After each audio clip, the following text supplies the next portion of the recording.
Assalamualaikum. Waalaikumsalam. Persiapan dulu, persiapan. Bismillahirrahmanirrahim. Assalamualaikum warahmatullahi wabarakatuh. Bertemu lagi bersama kami tentunya dalam acara RRS. Apa tuh RRS? Ruang Riung Santri. Pin, Apa? pakaiannya luar biasa. Iya pasti, tapi saya juga ini apa ya? Gak nyadar sih kenapa pakai baju gini ya? Tapi aneh.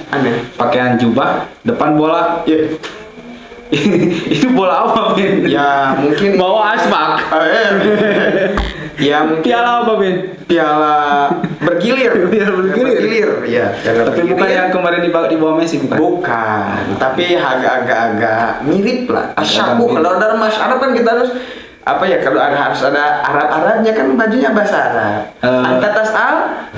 Antum Majnun, Bin? Iya, lo, lah. Bukan ada tas'al. Oh, apa? Jadi kan asalnya kamu bertanya-tanya, gantikan oleh Arab. Oh, jadi anta tas'al. Anta tas'al. Anta tas'al? Anta bertasal tas'al. Yeay. Baik. Iya. Kita dalam ruang Riung Santri ini akan membawakan satu buah apa tuh, Bin? Judul atau Judul. tema ya? Iya, mungkin tema lah. Yaitu tentang hikmah di balik Piala Dunia yang kemarin masih geger sampai sekarang. Masih geger. Karena kenapa? Karena salah satu pemain daripada Argentina itu siapa tuh? Lionel Mamang Nabi kemarin. Tapi kalau di pesantren itu ada, Bin. Iya, siapa? Yang tentunya kalau di Argentina kan Lionel Messi. Iya. Tapi kalau di pesantren ada Siapa? Lionel Udin. Lionel Udin. Oh iya, ya tentunya pasti masih gergar ya tentang Piala Dunia masih ini. Hangat-hangat. Masih hangat-hangat baru kuku, kemarin. Hangat-hangat kuku. Baru kemarin. Insya Allah kita akan berbincang-bincang Iya betul. tentang masalah Piala Dunia kemarin. Betul. Begitupun hikmah di balik Piala Dunia, karena banyak kan tentang sejarah-sejarah ataupun syiar yang dikemukakan di Qatar itu. Betul sekali, sebagai tuan rumah ya Qatar. Sebagai tuan rumah. Itu tadi apa kan? Piala Dunia. Jadi ini sebetulnya dalam rangka apa tadi teh? Tadi teh apaan? Kamu bertanya-tanya. Oh iya, udah. Dalam rangka membongkar apa ya? Membongkar pas. Membongkar bisa. Mengupas hikmah dalam acara yang kemarin, periode yang masih hangat-hangat dalam acara Piala Dunia.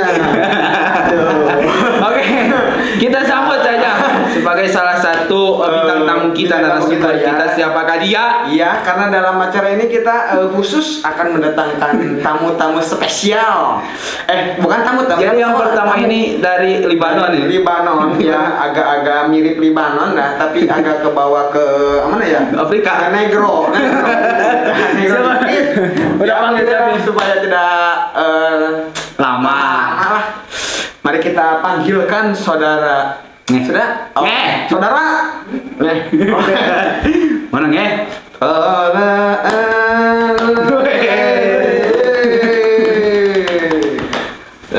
Kalau semuanya sehat.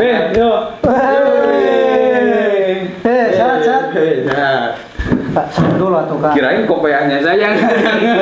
Bayangan. Gimana sehat? Sehat, alhamdulillah. Alhamdulillah. Bagaimana kabar? Alhamdulillah baik. Mantan gimana mantan? Belum punya. Belum punya. Sabar ya. Jadi kami khusus mendatangkan ini sebagai pakar sepak bola, pengamat bola. Ini kan bajunya juga baju kaos. Dia saking mengamati bola, saking dia selalu terjatuh di lapangan. Saking Makanya saya mengamati sepak bola, mengamat sambil gini-gini. langsung segini ya. Iya. Oh iya. Nggak gerasa baju sampai gini, udah gini. Ya. Jadi kayaknya kalau apa ya badannya tuh sering terjatuh ya di lapangan ya. Soalnya tanahnya itu nyerap badannya. Sampai kulit. Jadi tanah di sini sama tanah negara saya itu beda. Oh beda. Emang negara kamu di mana gimana? Di Afrika Selatan. Oh ya, jadi Anda tuh ada keturunan Afrika. Saya ya Afrika Selatan, lalu naturalisasi ke Indonesia. Naturalisasi. Iya. Masya Allah. Dia ingin menyepertinya seperti Jordi Amat. Ya baik, terima kasih Pak Ridwan sebenarnya tapi nama aslinya. nama aslinya Pak Ridwan ya. Pak Ridwan. Tapi dia tuh sering suka dipanggil Pak Iya. Al-Bisri. Oh, Al-Bisri. Ini Al-Bisri. Pak Al-Bisri ya. Ya, alhamdulillah baik. Tetapi ada satu lagi, Pak. Oh, ada satu lagi ya? Satu lagi. Oh, sebagai apa ya? Pengamat apa? Pengamat apa? Pengamat. Enggak tahu. Ya, apakah dia mungkin ini Bukan adalah pengamat, ya salah satu narasumber kita. Narasumber kita Betul sekali. yang kita tunggu-tunggu Ya. ialah Al Ustadz Ade Hilman Masyidik. Assalamualaikum. Waalaikumsalam. Entah bahlul. Angkat asal. Kamu tanya, bertanya. Iya. Ya alhamdulillah. Terima kasih Pak Ade. Ya, bisa menyempatkan waktunya untuk bisa hadir kembali di dalam acara yang sering rutin diadakan. RRS, tapi mohon maaf ini pakaian saya ini seperti halnya Ala-ala ke Jadi serasa di Qatar. serasa Ya. di Qatar. Iya. Jadi saya ini membeli ini, jangan dikira ini beli dari Indonesia. Oh, dari mana? Beli dari Qatar. Oh. COD. Oh, siapa? Oh, iya. Ya baik. Kita tadi jadi kebawa bahlul-bahlul gitu ya. Biasaan jahil-jahil. Jahil malbulus. Iya. Ya insya Allah pada kesempatan kali ini kita akan mengupas secara tuntas tentang hikmah di balik Piala Dunia yang kemarin diselenggarakan. Masih tergegar kan Pak kan sampai sekarang suasana Piala Dunia itu selepas kemarin telah melaksanakan final antara Argentina melawan Prancis. Nah, kita ambil dulu daripada Piala Dunia karena di Qatar itu Piala Dunia yang bisa menggegerkan seluruh alam dunia khususnya bagi kaum muslimin. Karena Qatar itu menjadi salah satu apa tuh pada itu? Ikon apa? Ikon. Jadi semuanya terpaku ke Qatar karena kenapa? Karena Qatar bisa mengeluarkan dakwah melalui sepak bola.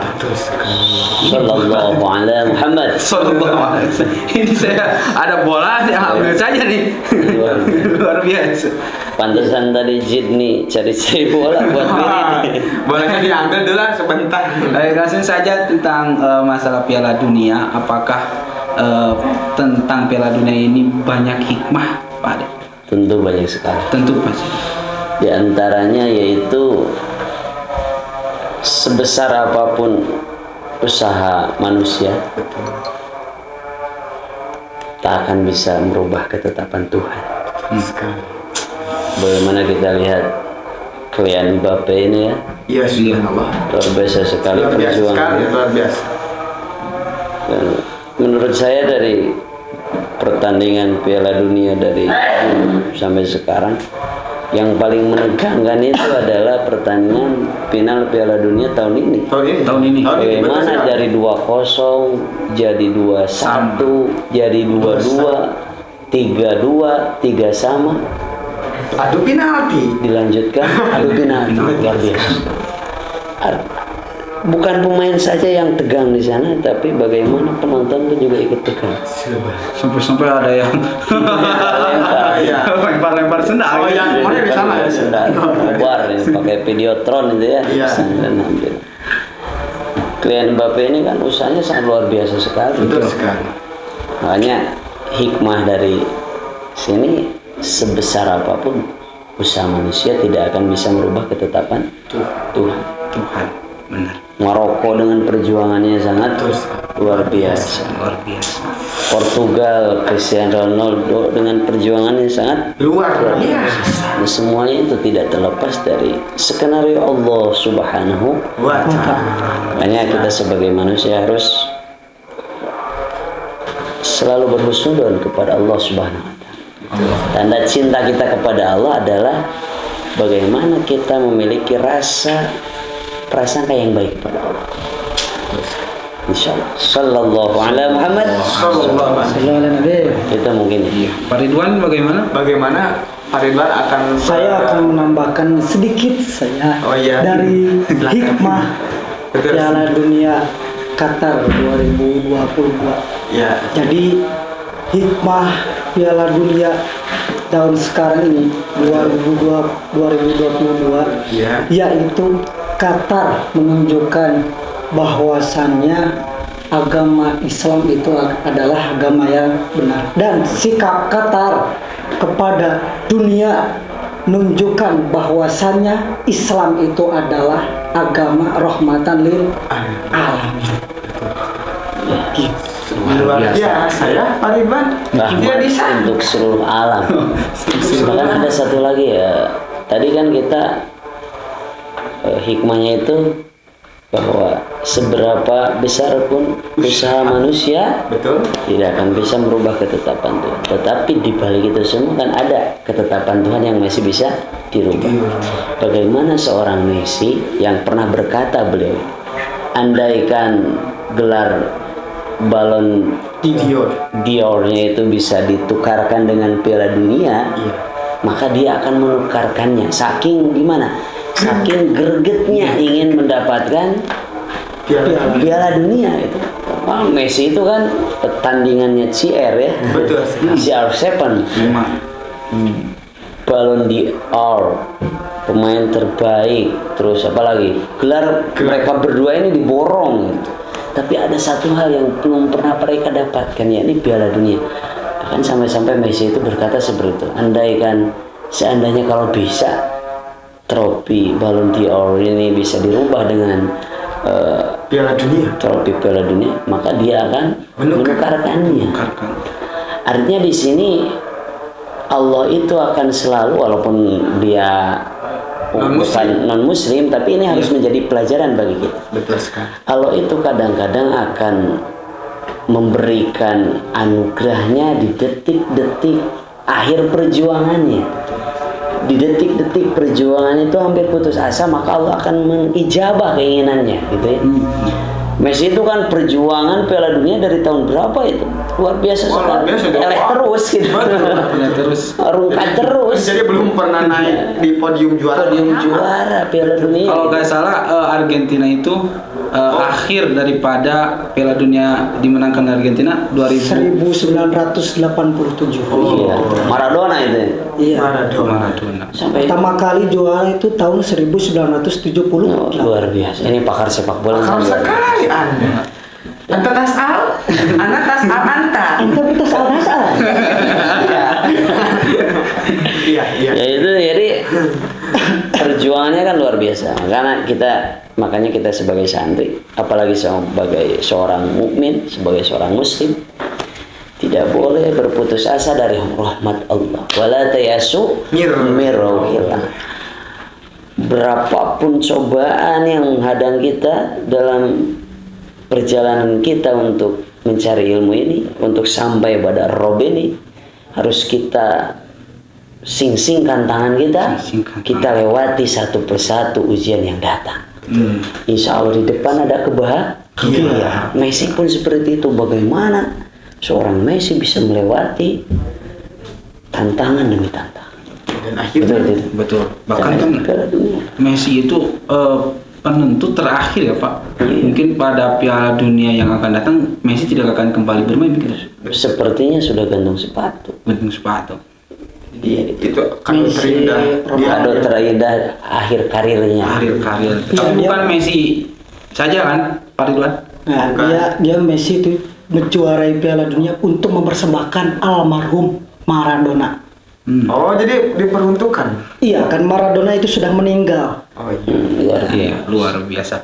Terus tentang Lionel Messi Pak Ade, bagaimana kita hukumnya memfavoritkan. Nah, Messi itu bukan non muslim. Iya kan non muslim ya. Non muslim. Tetapi kita memfavoritkan itu bagaimana hukumnya? Apakah boleh? Kalau masuk ke ranah itu mungkin agak sulit juga ya. Agak sulit. Karena kan ada hadis Rasulullah SAW. Nanti manusia itu akan dikumpulkan dengan orang-orang yang ia cintai. Yusharu ma'aman ahabba. Akan dikumpulkan dengan orang yang dicintai. Melihat dari fenomena ini, mungkin kita kalau melihat redaksi hadis tersebut ya tidak diperbolehkan untuk mencintai atau memfavoritkan muslim. Tetapi kalau misalkan hanya sekedar guyonan, bukan guyonan ya, tidak masuk dalam hati lah, artinya tidak masuk ke ranah akidah, sebenarnya boleh-boleh saja. Contohnya seperti halnya kita memfavoritkan pemain bola atau apapun itu. Tapi kalau memang masuk ke ranah tasawuf, masuk ke ranah yang mungkin disebut ranah radikal atau apik, bukan radikal ya bahasanya. Waro bukan? Ya tasawuf kita. Tasawuf.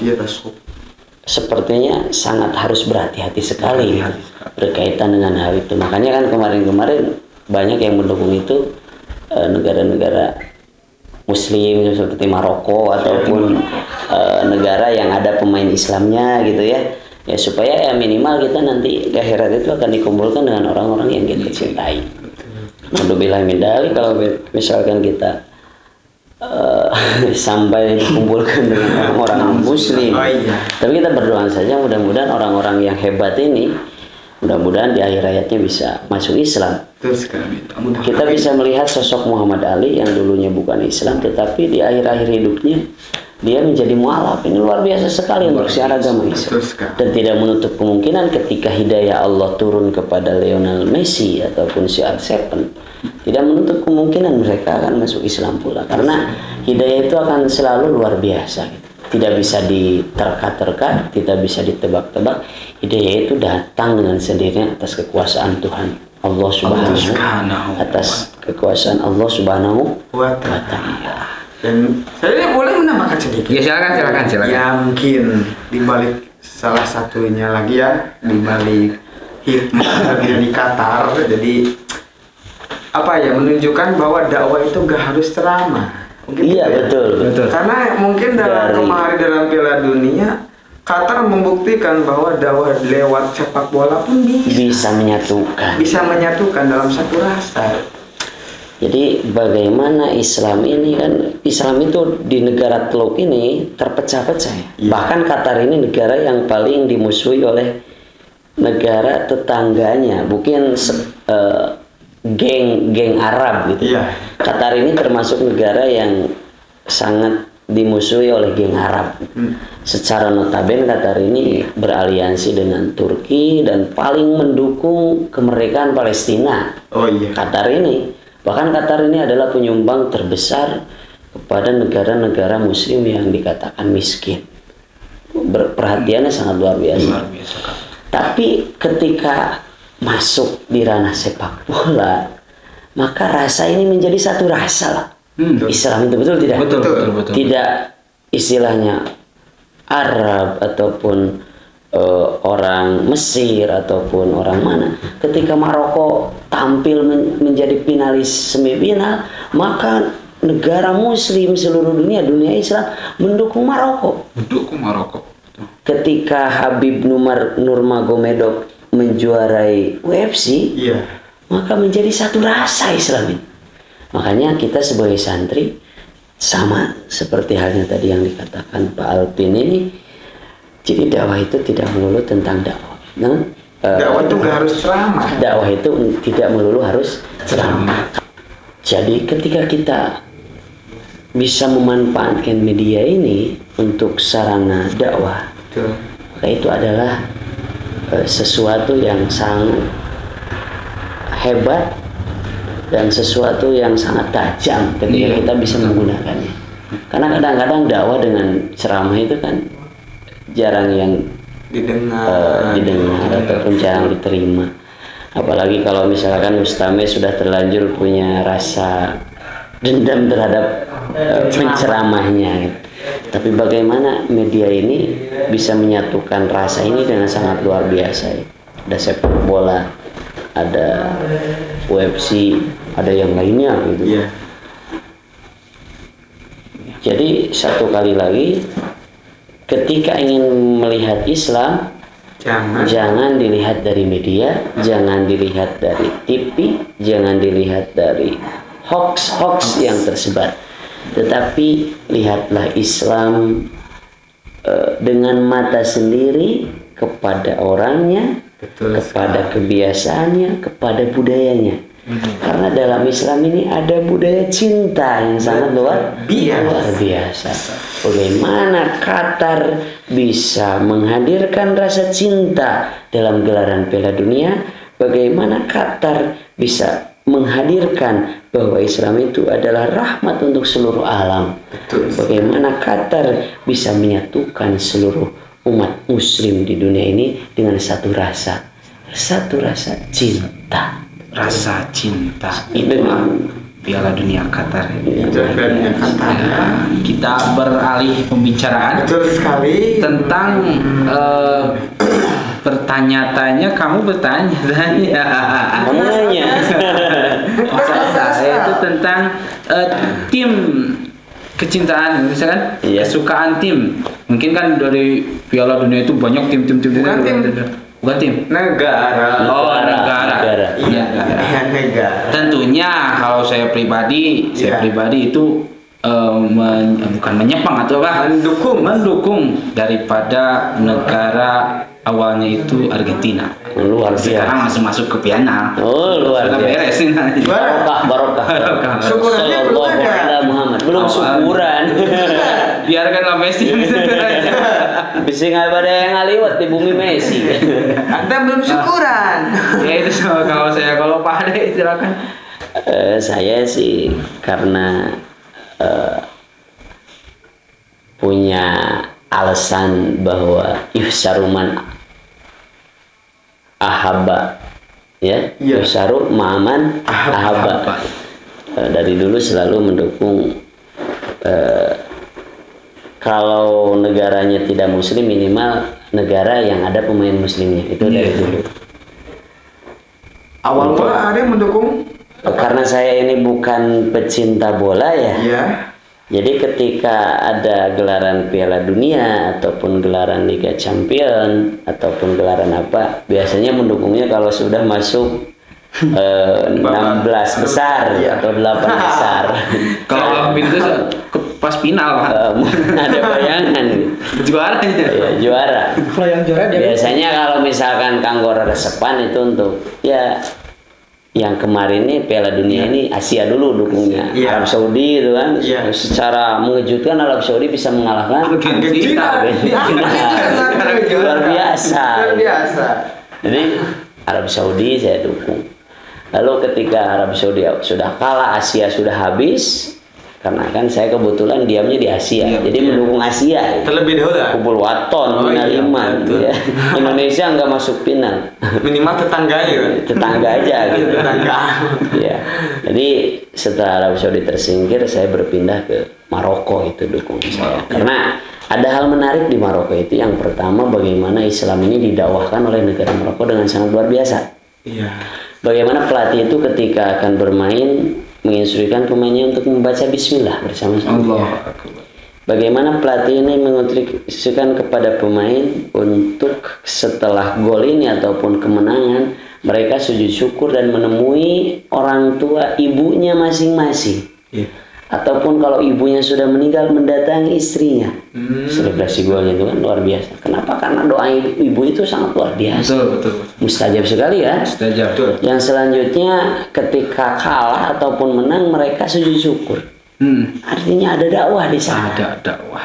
Ada apa? Ada dakwah yang sangat yang dikeluarkan oleh Maroko. Bahkan ketika bersama Portugal saya agak dilema juga, karena satu sisi saya adalah fansnya CR7, satu sisi lagi negara dukungan saya adalah Maroko. Tetapi ketika berbenturan antara keduanya saya pilih Maroko. Tetapi waktu pertandingan Maroko dan Portugal saya tidur. Saya tidak nonton itu, saya tidur di sana di kantor. Kebetulan kan besoknya mau mabit gitu. Tidur. Pas tidur itu saking mungkin terbawa halusinasi waktu tidur mimpi gitu. Kebawa mimpi ya? Kebawa mimpi. Mimpi Maroko itu menang 1-0. Si CR7 nangis-nangis pas mimpi itu. Lalu bangun, kenyataannya pas buka HP scroll buka di searching, misalnya itu klasemen Piala Dunia saya searchingnya itu. Pas dibuka, kok 1-0 menang, kaget juga ya. Kaget ya. Jadi kemungkinan itu kebetulan terjadi kebetulan. Antara kenyataan dan mimpi gitu. Mimpi. Ya. Kebetulan si Arsep nangis gitu ya. Tapi nangis sama di mimpi sama nangis yang di asli film itu beda. Nangis-nangisnya enggak gitu. Sama seperti halnya ketika Ibnu Abbas berkata kepada sahabatnya, barakatan. Makanya saya kalau di komen di WA atau di apa pasti barokah. Oh, iya. Karena saya pernah itu itu entah tahu itu Ibnu Abbas atau bukan, tapi yang pasti Ibnu Abbas kalau sedang guyon dengan temannya ya, dengan sahabatnya, beliau selalu berkata barakatan. Kalau ada teman yang lewat, barakatan. Kalau ada kumpul, barakatan. Makanya saya tiru gitu ya. Tiru barokah. Tapi kalau orang yang awam itu yang tak tahu apa-apa, Pak Ade, kayaknya itu bisa menjadi berkat. Hidangan. Aliran. Berkat. Luar biasa. Itu Maroko ya. Jadi dukungannya Maroko walaupun kalah, tetapi ya alhamdulillah bisa langsung cepat bisa sampai ke semifinal, itu luar biasa. Pencapaian sangat luar biasa. Negara muslim sampai. Tapi saya tetap paling salut kepada negara Indonesia. Kenapa? Brazil pernah dikalahkan oleh Indonesia. Belanda pernah dikalahkan oleh Italia ya. Italia pernah dikalahkan oleh Prancis, tetapi tidak ada dari satu negara pun juara dunia yang pernah bisa mengalahkan Indonesia. Luar biasa. Jadi sebenarnya pada hakikatnya negara kita ini adalah negara yang sangat luar biasa. Juara ya. Mereka saling mengalahkan. Tetapi Indonesia belum terkalahkan. Pernah terkalahkan. Luar biasa. Barokah. Pak Ridwan, silakan Pak Ridwan. Kalau Pak Ridwan itu, kalau saya itu mendukung negara Prancis. Kenapa Prancis? Karena negara Prancis peranakan Ciamis. Iya. Prancis Parapatan Ciamis. Oh iya. Walaupun rumahnya di kaki Gunung Sawat. Yang itu yang agak segrok gitu. 100 km dari kota Ciamis. Oh, iya. Masuk ke dalam jalan, di dalam jalan masuk lagi ke gang. Dalam gang masuk lagi ke Galangan. Setapak jalan kaki, habis jalan kaki udah sendal, udah sepatu. Habis 5 sendal. Baru nyampe depan rumah. Ya, soalnya di Perancis itu ada Karim Benzema. Ya, tapi nggak main ya. Iya, Penggunanya. Saya itu mendukung Prancis karena Benzema. Kalau Benzema orang Portugal, saya dukung Portugal. Oh, jadi kalau Benzema orang Brazil, berarti ini sama halnya seperti pendukung si R7 ya. Iya, jadi dimanapun dia berada kita R7 Juventus mendukung Juventus. Si R7 ada di Real Madrid, dukung Real Madrid. Tetapi di dalam itu juga ada Ousmane Dembele. Ousmane Dembele Islam kan ya? Usman, di depannya ada Usman. Oh, Islam. Ya. Kamu nanya? Tasal. Iya. Lanjutkan. Meskipun tidak ada itu klien Mbappe itu muslim. Oh, Mbappe calon muslim. Oh, calon? Masih calon? Belum Islam dia. Oh, belum. Siapa itu? Islam. Hah? Anda tuh harus meyakinkan. Belum, saya yakin belum. Kalau dia sudah Islam, memasukkan bola, sujud. Sujud syukur. Yang enggak setiap yang Islam yang enggak gitu juga sih, ya enggak gitu. Kalau enggak salah kan Bapak muslim ya? kalau nggak salah, saya kurang tahu. Kita tanya dulu netizen. Saya cari aman saja. Kita tanya sama netizen. Kalian Bapak tolong ditulis di kolom komentar. Ini sudah masuk Islam karena Islam atau belum? Sebuah Pak Ridwan ini sebuah memberikan fatwa. Takutnya fatwa yang masih bisa. Kalau menurut saya sendiri itu disanggah ya. klien Bapak itu belum Islam. Oh ya, lanjutkan. Ini Mustadil mengatakan Wakilah. Nggak tahu menurut Mu'tarid. ya Mu'tarid, silakan para Mu'tarid di sana yang ingin menyanggah pendapat Lanjutkan. Kalau kuadih ini kuadih apa ya berarti nanti Mu'tarid ya? Qawadih takhaluful hukmi. Aneh dilat. Kuadih ada berapa? Ada 15 kan? 16. Kurang satu. Kurang satu. Ya lanjutkan. Nanti Pak Ridwan itu mendukung salah satunya itu adalah Prancis. Prancis. Ya, tapi kalah wayangna. Ya, Gak apa-apa. Yang penting klien Bapak udah habis-habisan. Jadi kalau fans yang benar-benar fans itu kalah menang nggak masalah. Kalah tetap dukung, menang tetap dukung. Sama seperti halnya pendukung Persib, pendukung yang lainnya. Iya, betul. Kalau Alvin itu mendukung negara mana, Alvin? Kalau saya ya dukung ya Citutut FC. Dukung yang menang saja. Biar tidak. Jadi saya itu duduknya itu bukan dalam perselisihan, karena ulama mengatakan janganlah Anda berada dalam perselisihan di antara dua ulama. Saya yang saja. Yang menang berada di tengah-tengah. Itu adalah dukung saya. Karena ketika saya memfatwakan, saya mendukung Argentina ataupun mendukung Prancis, nanti saya itu dihujat dari mana-mana. Menimbulkan perselisihan gitu kan. Jadi saya itu menghindari perselisihan. Jadi golput ya. Ya golput. Jadi saya milihnya yang menang itu dukungan saya. Tapi memang benar Pak. Saya waktu itu melihat Argentina bersama Prancis main. Iya. Di selang waktu istirahat saya ke Kobong dulu. Ya. Saya lihat ternyata Alvin sedang tidur. Berarti dia tidak ingin sedang meningkatkan kemakrifatan. Jadi mencari zona aman. Sudah dilihat dari penampilannya saja. Iya. Baik, mungkin Pak Ade, Pak Ridwan, waktu tidak bisa kita lanjutkan Karena mungkin ada terbatas lah. Terbatas waktu. Dan kalau kita teruskan tentang masalah Piala Dunia ini masih banyak sekali ya, hikmahnya masih sekali. Mungkin untuk sekian tidak bisa kita meneruskan bongkar semuanya. Ya. Sampai di sini saja dan saya ucapkan terima kasih kepada Bapak Ridwan. Untuk minggu depan kita bahas apa? Minggu depan insya Allah kita fikih ya. Fikih, masuk ke arena fikih. Arena fikih. Ya. Jadi para netizen tetap stay tune. Jangan lupa subscribe, like, and share ya. Komen ya. Dan juga barangkali dari para Mu'tarid bukan Mu'tarid ya, para pemirsa setia